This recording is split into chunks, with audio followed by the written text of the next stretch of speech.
Ito po ang buhay, dispatcher. Para kaming nakakulong lang. Oh. Dito lang tatambay, maghanap ng pasahero.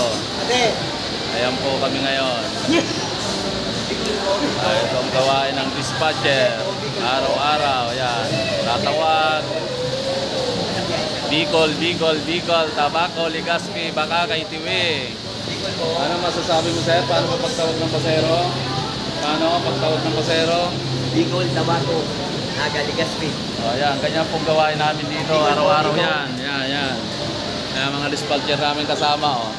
Ayan si Juan, gwapo to. Kaso, may kaibigan Juan to.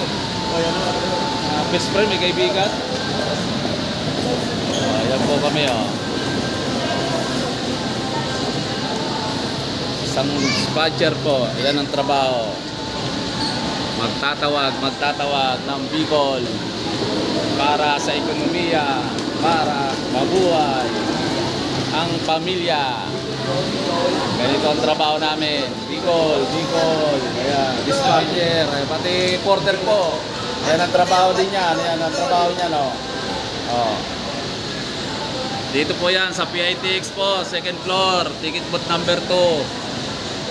Ayan. Antonina Line po, Antonina Line.